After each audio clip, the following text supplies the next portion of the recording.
My name is Grant Holloway. I'm 44 and my 9-year-old son saved our lives with 6 words, Dad, we can't go home. 10 minutes earlier, I'd kissed my wife goodbye at the airport. Now Noah was shaking beside me, swearing he'd heard her arranging something for us that night. I almost drove home anyway. I almost killed us both, because when we watched our house from the dark, 2 strangers were already walking toward Noah's bedroom. At 44, I'd spent my adult life selling industrial ventilation systems across central Ohio, which meant I knew how to spot a failing motor from 50 feet away. Somehow, I'd missed my own marriage doing the same thing. Lauren and I had been together 16 years, married for 14. And lately we were what people politely called fine. We paid the mortgage. We showed up to school events. We kissed goodbye. We just didn't reach for each other anymore. Noah noticed everything.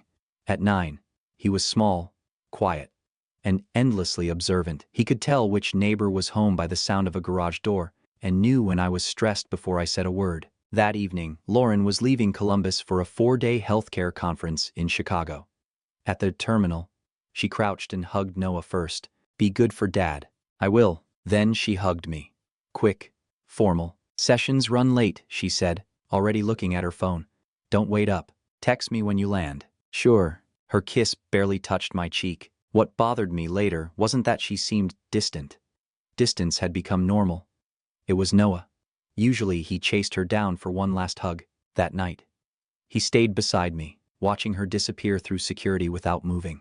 We were halfway down the airport access road when I asked, "What did you hear?" Noah stared at his sneakers. Mom was on the phone in the bathroom last night. She thought I was asleep. With who? I don't know. But she said, they'll both be home by 8. Then she asked if the upstairs lights would be off. My hands tightened on the wheel. Noah. That could have been work. Or a surprise. You might have heard only part of it. I heard her laugh. So, it wasn't a happy laugh. He looked up at me then. Serious. It was like she already knew something. I forced a breath through my nose. Dad, please don't go home yet. For the first time, I stopped looking for a reasonable explanation anymore. I passed our street without turning. Noah noticed immediately. Where are we going? Somewhere we can wait. 2 blocks later, I turned onto the gravel service road behind Miller's nursery. A place I knew from years of delivering equipment to their greenhouse, beyond the maintenance shed. Through a thin line of trees, I could see the back of our house. Porch light on, upstairs dark. I killed the headlights. We'll sit here 10 minutes, I said. Then we'll go home, make grilled cheese, and laugh about how weird this was. Noah didn't laugh. He kept both hands wrapped around one strap of his backpack, staring through the windshield. Dad, do you believe me? The question hit harder than it should have. I could have given him the easy answer. Of course I believe you, buddy. End of discussion, but he was watching me too closely for that. I don't know what your mom was talking about, I said, and I'm not saying something bad is definitely happening. His face fell. But I believe you heard something that scared you. I believe you're not making it up. And if my 9-year-old son is scared enough to ask me not to take him home, I can give him 10 minutes. He nodded once. For a while, neither of us spoke. Wind moved through the dead leaves beside the shed, somewhere behind us. Metal siding creaked in the cold. I checked the dashboard clock. 7 minutes. This is probably nothing, I said. You keep saying probably. I looked at him. He was right. For the first time that night, instinct spoke before reason could answer. Then Noah leaned forward, eyes fixed on the house. Dad, he whispered. Something had moved along our fence. 2 men slipped along the fence behind our house. Not neighbors, not delivery guys. One wore a dark hoodie. The other carried a red plastic gas can. My stomach dropped. Noah, get down. He ducked below the window. I cracked my door, then stopped. Even from across the service road, I could smell gasoline riding the cold air. I grabbed my phone. 911. What's your emergency? There are 2 men behind my house. One has gas. My son and I are watching from. The upstairs window flashed orange. I stopped breathing. Then flames rolled across the glass. No. Noah's voice broke behind me. Dad, that's my room. That was when everything inside me changed. I pulled him out of the car and moved us behind the maintenance shed, keeping one hand over the back of his head. Stay with me. Don't look.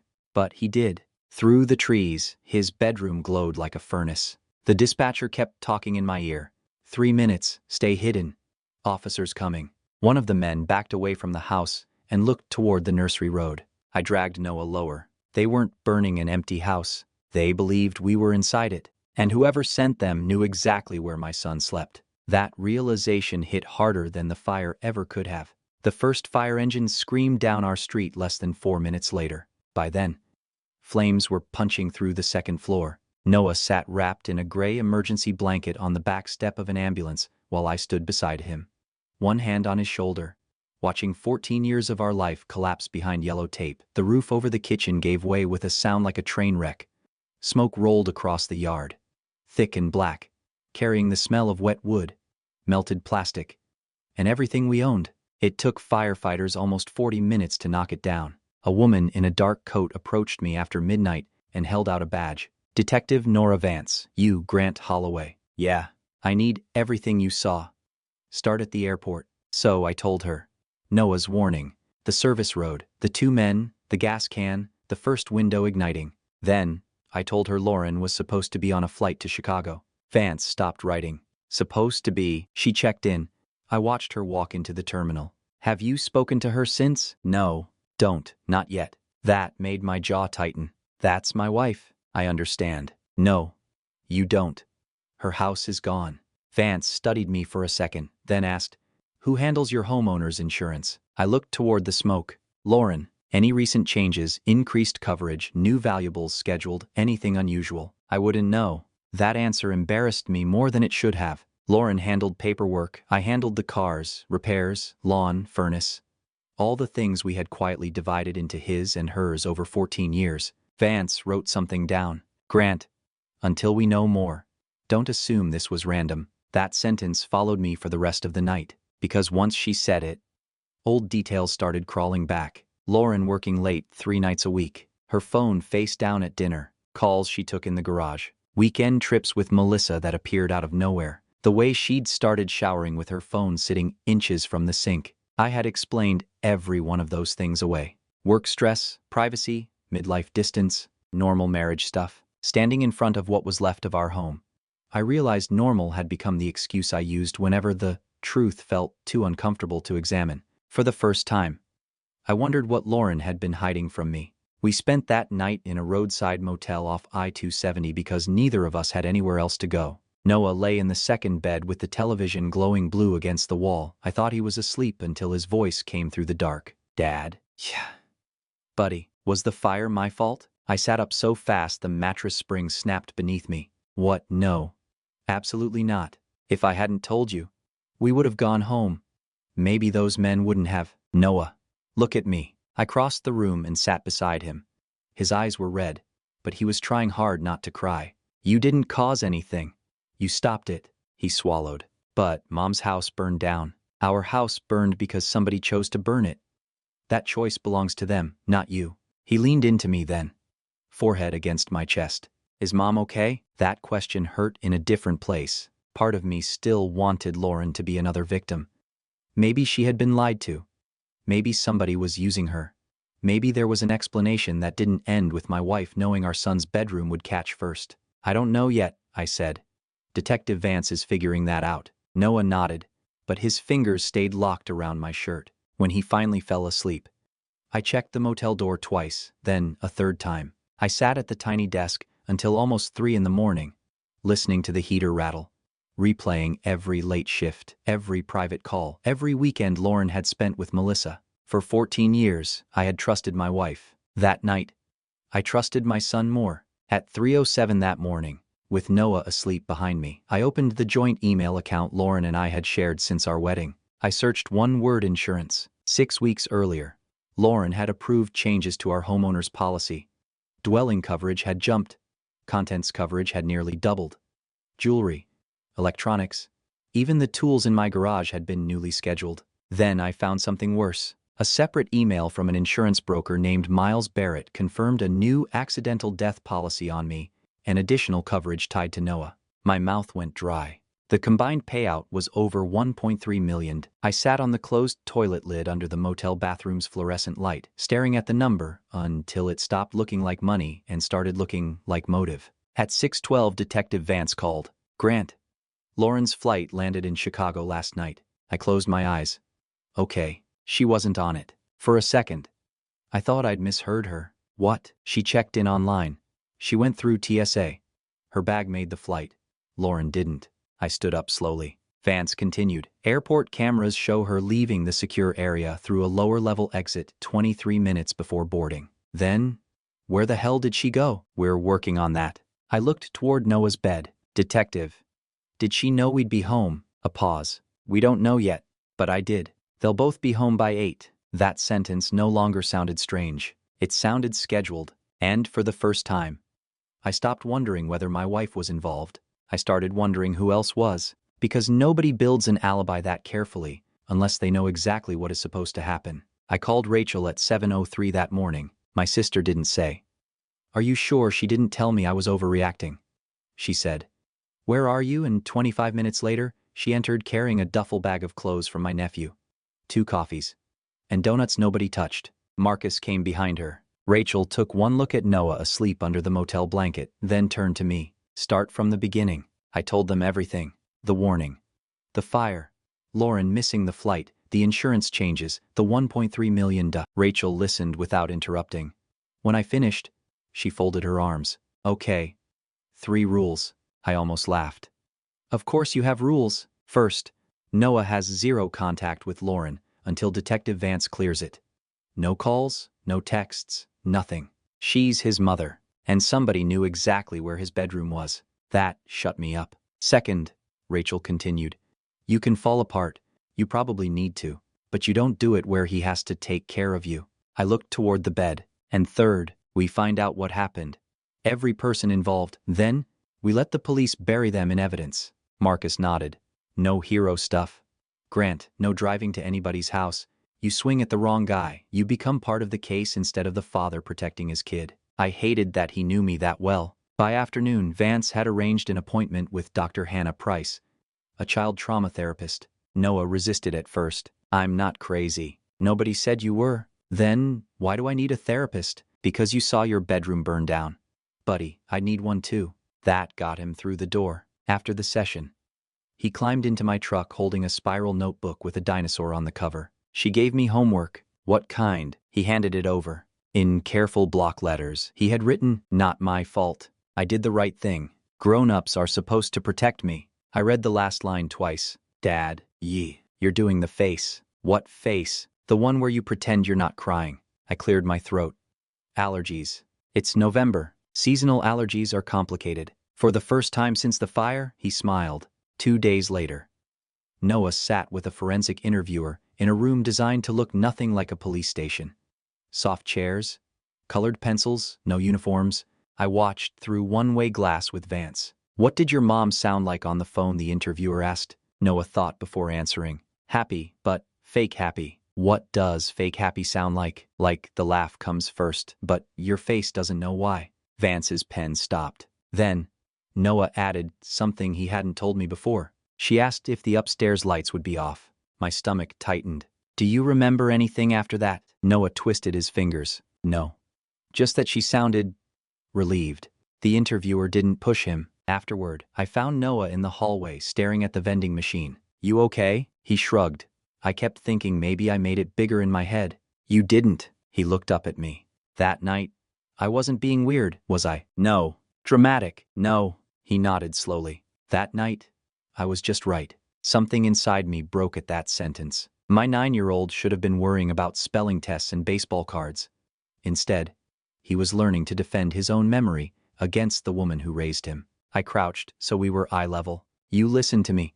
You never apologize for noticing danger. Ever. And suddenly, that missing flight felt even less accidental. Behind me, Vance closed her folder. Grant, she said quietly, we need to talk. The way she said it told me Noah had given them more than a memory. He had given them direction. Vance called me back to the station 2 days later.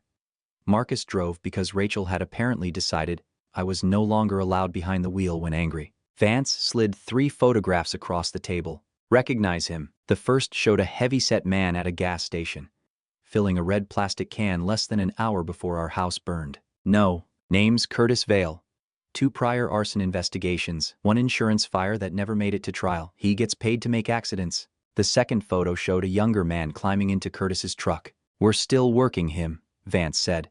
But this is where it gets personal. She pushed forward a third image. Melissa Crane, Lauren's best friend, the woman who had eaten Thanksgiving at our table, babysat Noah, and once spent 6 hours with us in an emergency room when he had an allergic reaction. She was sitting across from a man I recognized from an email signature, Miles Barrett, the insurance broker. My throat tightened. Why are they together? Because Barrett processed the policy changes, and because phone records show he and your wife have been having an affair for about 9 months, Marcus muttered. Son of a bitch. I didn't say anything. Vance kept going. Melissa met Barrett 40 minutes after Lauren's flight was supposed to leave Columbus. We also pulled hotel records and conference access logs. Someone checked Lauren into her Chicago hotel digitally, logged into the conference portal using her credentials, and ordered dinner to the room. Melissa, we believe so. The room felt smaller. Then Vance opened another folder. The fire marshal finished the preliminary origin report. I already knew I wasn't going to like what came next. 3 separate ignition points. Kitchen, primary bedroom, Noah's room. My chair scraped backward. Marcus grabbed my forearm. No. Grant, no. How would they even know which room was his? Vance looked at me carefully. We found something on Lauren's cloud storage. A folder labeled renovation documentation. Photos of every room, windows, hallways, valuables, entry points. My stomach turned. I remembered taking those pictures myself. Lauren had stood in the kitchen 6 months earlier, asking me to photograph the upgrades for insurance records. I had walked through my own house and mapped it for them. Vance's voice softened. The accelerant pattern suggests they wanted the structure involved quickly. With 3 ignition points, if you and Noah had been asleep upstairs, the fire marshal estimates you'd have had somewhere between 90 seconds and 2 minutes before smoke made escape unlikely. I stared at Noah's bedroom circled on the diagram. This wasn't insurance fraud with collateral damage. This wasn't somebody trying to scare us. They had studied where my son slept. How much? Marcus asked. Vance looked at me. Between the homeowner's claim, Grant's life policy, and Noah's accidental death coverage, roughly $134 million. The number barely registered. All I could see was Lauren smiling while I took those photographs. Why not divorce me? I asked. Take half, leave. Why kill us? Vance closed the folder. Because a living husband can challenge paperwork. A dead one can't. I felt something inside me go cold. Then she added, and Grant. There's one more thing. She turned over the last photograph. It was Melissa, standing beside Curtis Vale 3 days before the fire. In her hand was the same red gas can I'd watched disappear behind my fence. The timestamp was 2:18 p.m. They hadn't just planned it together. Melissa had personally delivered the weapon. I looked at Vance. Tell me she's under surveillance. Vance nodded. Every one of them is now tonight. Lauren texted me that evening. Made it to Chicago. Hotel Wi-Fi is terrible. How's Noah? Miss you both. I stared until the words blurred. She was pretending she had landed in a city police knew she'd never reached. Then, another message appeared. Tell Noah I love him. Be good for Dad. Bug. My hand started shaking. Vance had warned me not to expose anything. She needs to believe you're confused, scared, and still on her side. So I typed the hardest lie of my life. We're okay. Insurance people are asking questions, but I've got it handled. Noah says hi. I paused over the keyboard, then added, love you. The second I sent it, I dropped the phone onto Rachel's kitchen counter like it had burned me. Rachel watched my face. You okay? No. Good. Means you're human. I looked toward the hallway where Noah was sleeping. Lauren thought I was her husband. For now. I needed her to believe it. For 3 weeks, I became the husband Lauren thought she had fooled. Every night, I called her. I complained about adjusters, told her Noah woke from nightmares, and pretended I believed she was in Chicago. She asked about the claim. I gave her just enough. Then, before hanging up, I said the words that made my stomach turn. Love you. Each night. She said them back. And each night, Vance's case grew stronger. The break came from Miles Barrett's phone. Vance called me into the station Tuesday afternoon and placed a message thread in front of me. We got a warrant on Barrett's device, she said. Financial fraud gave us the door. This is what was behind it. The messages were between Melissa and Lauren. 6 days before the fire. Melissa Curtis wants half before he does anything. Are you still sure? Lauren, I've never been more sure. Then, another message. Lauren Grant's been dead weight for years. I'm tired of pretending this marriage is a life. Noah, I love him, but I can't keep doing this. I need a new start, clean. I read it once, then again. Then I pushed the paper away because my hands had started shaking. Dead weight. 14 years of marriage, mortgage payments, hospital visits, Christmas mornings. A son I had held against my chest while Lauren slept after labor. Dead weight. But it was the next sentence that hollowed me out. Noah. I love him, but there should never be a but after that. Vance let the silence sit, then spoke. We have enough to arrest Curtis, his partner, Melissa, and Barrett. We can connect them to the fraud, the surveillance, and the fire. And Lauren. We can tie her to the money. We can tie her to Barrett. We can show she built the alibi, but most of the direct instructions went through Melissa. I stared at her. So she walks? No. But attempted murder is the charge that tells the truth about what happened. I want that charge built so tightly her attorney can't peel it away. What do you need? Vance leaned forward. Her words. I understood. A recorded call. Me sounding confused, hurt, still in love enough to give Lauren somewhere safe to confess. My stomach turned. You want me to make her believe I'm still trying to save our marriage? I want her comfortable enough to stop being careful. I thought about Noah sleeping with the hallway light on. Then, I looked down at Lauren's message again. New start.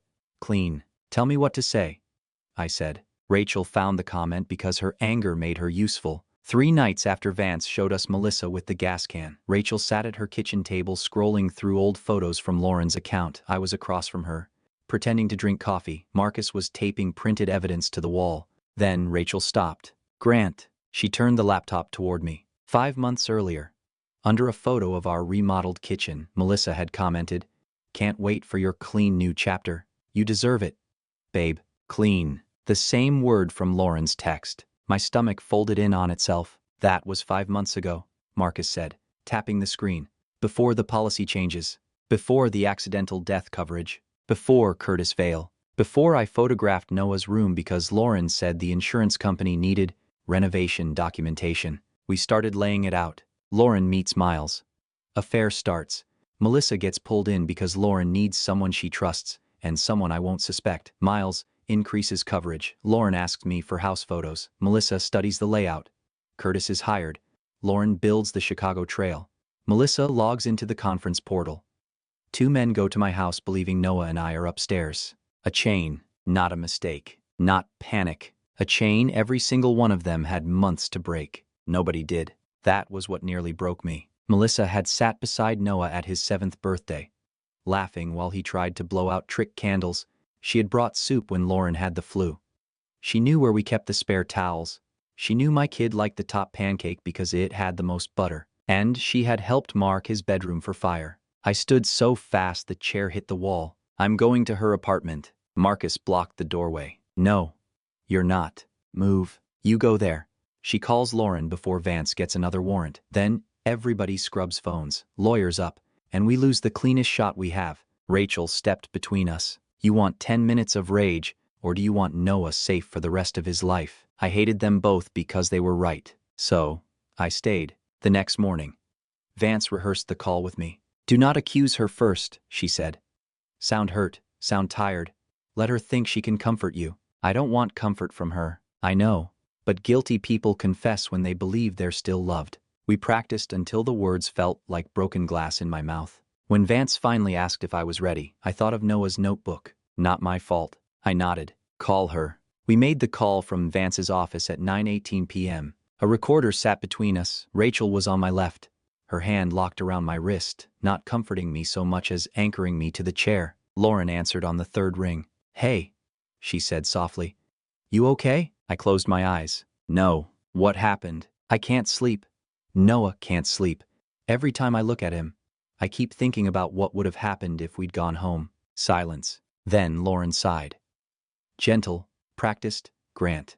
You can't keep doing this to yourself. Did you know? What? About the fire? Before it happened. 3 seconds of dead air. That's insane. Maybe. But if you didn't know, tell me. Say it clean, Lauren.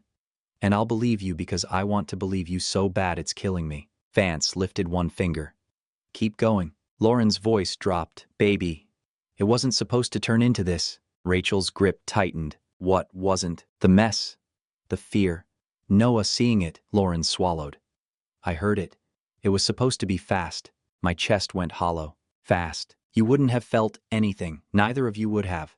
I made them promise that. I told Melissa you couldn't suffer.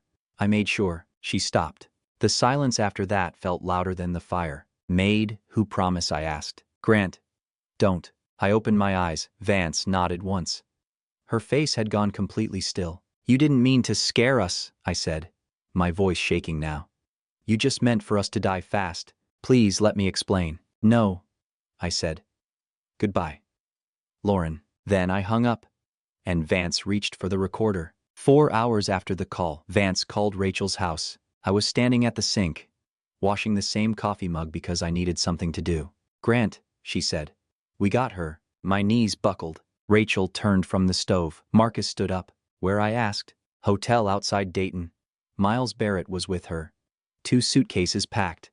Cash in an envelope. Sports on the dresser. I closed my eyes. They were running. Looks that way. We moved on everyone at once. Lauren, Miles, Melissa, Curtis, and Curtis's driver. Nobody had time to warn anybody. I gripped the counter until the edge bit into my palms. What did Lauren say? Vance paused long enough for me to hate the answer before I heard it. First thing she asked was whether Noah was okay. For one stupid second, my heart tried to make that mean something. Maybe she still loved him. Maybe somewhere underneath the planning, the money, the photos, the gas can, there was still a mother. Vance must have heard the silence. Grant. People ask that question for different reasons. Sometimes it's love. Sometimes it's self-preservation.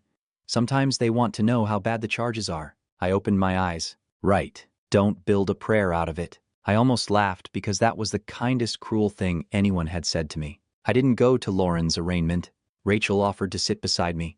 Marcus offered to drive. I said no. Noah didn't need to see his father chase the woman who had almost erased us. So I stayed home and made grilled cheese, the one I had promised in the car before the world caught fire. Noah sat at Rachel's kitchen table, feet swinging under the chair. Is Mom in trouble? He asked. I put the plate in front of him. Yeah, buddy. A lot. Can she come here? No. I sat across from him. She can't hurt us anymore. He nodded, took a bite, and chewed like he was thinking through a math problem. Then he looked up. Can I have another one? And for the first time in 3 weeks. I laughed. The trial took 11 months to reach a jury. By then, Miles Barrett had flipped. He walked into court in a gray suit that didn't fit. Eyes down, hands folded like a man trying to look smaller than the damage he had caused. The prosecutor started with the policy. Who requested the coverage changes? Lauren Holloway. Did she explain why? She said they were updating after renovations. New kitchen, electronics, tools, scheduled valuables. And the accidental death policy. Miles swallowed. She asked about that separately. The courtroom went so quiet I could hear the air vent above the jury box. She asked how fast claims paid when death happened during a residential fire, he said.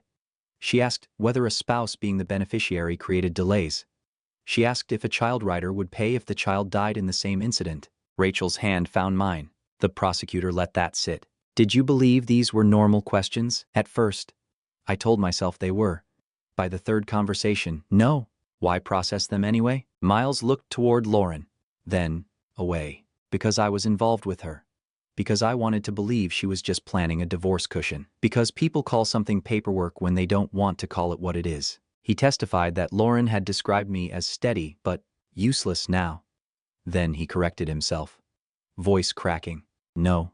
She also said he was a good father, a decent man.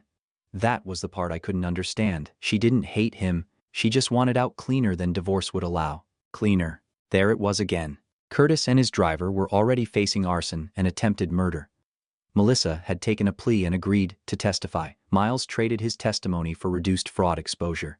But the prosecutor made sure the jury saw exactly what kind of bargain it was. No hero, just a coward trying to survive after helping build a murder plan. Lauren refused every plea offer. She sat at the defense table in a navy blazer, hair perfect, face calm, as if posture could erase gasoline, fake flights, and my son's bedroom marked in a folder she had asked me to photograph. I testified on the 4th day. The prosecutor asked me to tell the jury what happened from the airport forward. So I did. I told them about Noah's whisper in the garage, the service road behind Miller's nursery, the red gas can, and the orange flash in the upstairs window. I told them my son said, "That's my room," while flames climbed the glass.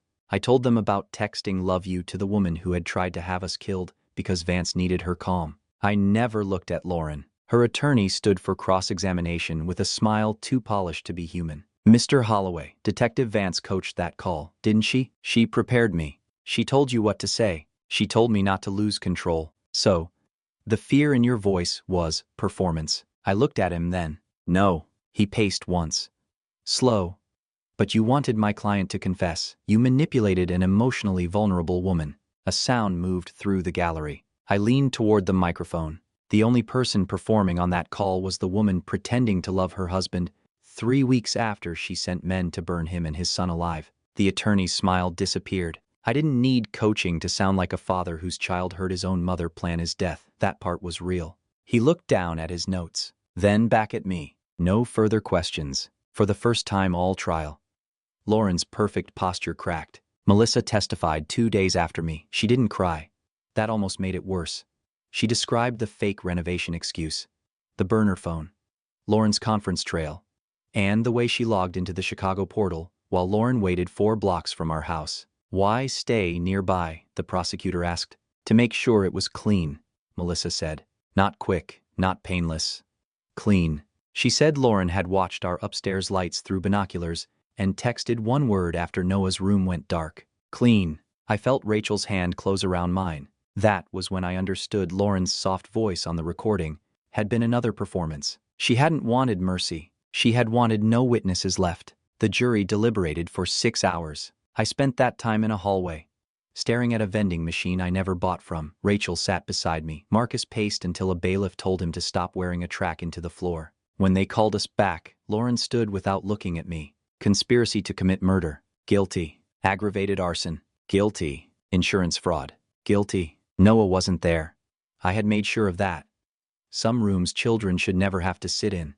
At sentencing 3 weeks later, the judge asked if I wanted to speak. I stood before I was ready. "My son was 9, I said. He whispered a warning in an airport garage because he understood danger before I did. He saved both our lives." Lauren looked at me. I let her. "You didn't turn marriage into a tragedy. You turned your child into a payout calculation. You turned whether he would suffer into a detail to manage. A logistics problem." Her attorney shifted like he wanted to object to pain itself. I kept going. "People keep asking if I forgive her. Like, forgiveness is the final scene victims owe everyone so they can feel better watching. I don't forgive her." The courtroom went still. "I'm not saying that because I want revenge. I'm saying it because some actions don't earn peace from the people they almost destroyed." She can answer to the court. She can answer to whatever God she believes in. But she doesn't get absolution from me. I looked at the judge. "My son deserves safety. That's all I'm asking for. Safety long enough to become a man she couldn't erase." The judge sentenced Lauren to 41 years. No gasping, no dramatic scream, just the scrape of a chair, the shuffle of deputies, and Lauren's face going pale in a way no makeup could fix. I waited for satisfaction. It didn't come. What came instead was exhaustion so deep, it felt physical, like my bones had been carrying wet concrete for 11 months and someone had finally cut the straps. Outside the courthouse, Rachel found me sitting on the steps with my tie loosened and my hands hanging between my knees. "You okay?" "I don't know." That's a real answer. I thought I'd feel something bigger. Rachel sat beside me, ignoring the cold stone under her skirt. 41 years isn't a celebration, Grant. It's not supposed to make you happy. It just means the scale moved closer to where it should have been. I looked at the traffic passing beyond the courthouse lawn. It still doesn't feel over. It won't. Not today. Maybe not all the way ever. She bumped my shoulder gently. But you don't wait for perfect peace before you start living again. Then she stood. "Go get your son. Take him for ice cream.